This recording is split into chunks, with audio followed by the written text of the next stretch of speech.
30-odd balls like? We saw a lot of edges, very nervy. How did you get through that? Yeah, the first 30 balls were not great. I was just trying my best to hang in there, hoping that it would turn. Obviously, I rode my luck, and to be honest, I was batting with Rickelton, and he was batting superbly, which I suppose meant there was a little bit of pressure off me, and I could just try to get through that period. And all I was thinking about was pretty much supporting him. And yeah, I think I laughed at myself a couple of times. My son asked me to play straight. I told him I'm trying, but yeah, eventually it turned a bit my way. So yeah. Is there a secret to batting on a surface like this, which looks like it would just get more challenging? I don't think there's one particular secret. I think in the first innings, Imam batted incredibly well. He used his feet the whole time, and it was quite nice to watch from short leg. But unfortunately, that was his downfall in the second innings. So there's no one way of playing, and so did their skipper Sean. So everyone has different ways of doing it. Yeah, Salman batted beautifully. So and Ricks, and I think we all bat pretty differently. So I don't think there's one secret. I think everyone just has their different way of playing, and they have to, on a surface like this, I think you just have to trust that you can't really doubt it. One last one before I go to the floor is, did you feel any pressure coming into this match after missing out on the New Year's Test due to injury? Ricks obviously going on to score that 200 odd against Pakistan, and then missing out on selection for the WTC final, and then of course September out injured for the series. If you did feel any pressure, how did you cope with that in difficult conditions? Yeah, I wouldn't really say there was a pressure. I'd more say obviously a desperation to get back into the team. If you do miss out through injury and someone scores an incredible double 100, there's nothing you can do. I think Ricks is a gun player, so you have to wait your chance. And to miss out in a final where the team wins an ICC event, I really couldn't care less if I was playing or if I got a duck. So I was just happy to be there and happy to be a part of that journey for the last 18 months. And yeah, I think, as I said, I was just desperate to get back in. I wanted to put my name in the headlights in Zim and stuff, and that unfortunately didn't go so well. But these were tough conditions. The team was in a bit of trouble, and I was happy that I could contribute in some way. And hopefully, myself and Ricks can build on it tomorrow.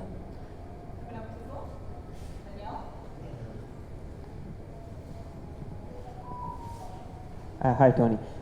One of the things Aidan Markram said before the game was South Africa expected spin tracks, and that's what they prepared for before this test started. Now that you've played 2 innings here and had a fair bit of success, what do you think of the pitching? Has it played the way you thought it would? Yeah, it is what we prepared for. It is what we spoke about. We did have the correct mindset, game plans, and everything going into that. I think you can see it in our team selection. And how we've all tried to play and adapt. So I think we're prepared, and we will definitely give it our best tomorrow.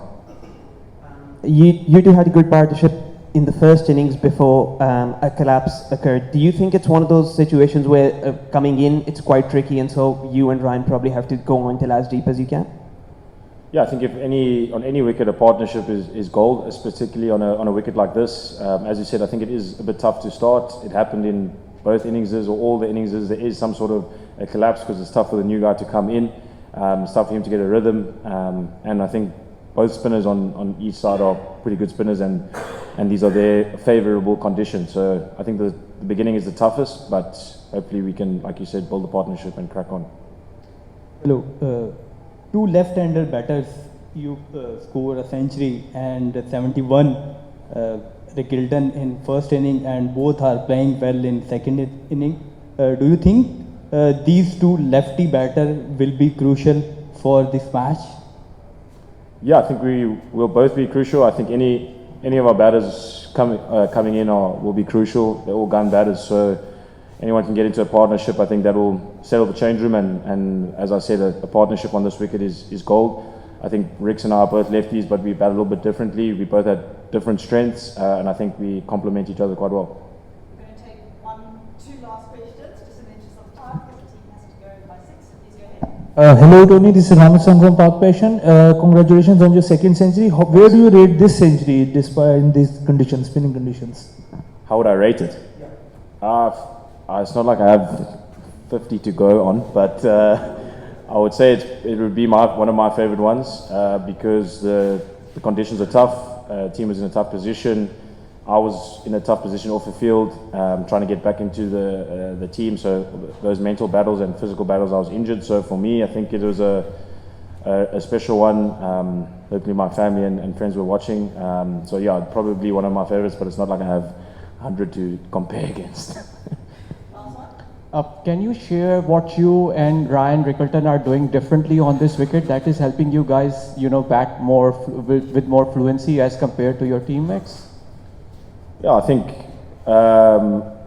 Rix and I just keep each other present in a partnership. We just try to take it one ball at a time. We remind each other of our good options, whatever those are for us. They're different, and I think the guys coming in are just as able, if not more talented. So I don't think it's just Rix and I think the rest of the Oaks are keen to get out there, and hopefully they won't. But anyone on there in our team, if they get in and they build a partnership, then it's on.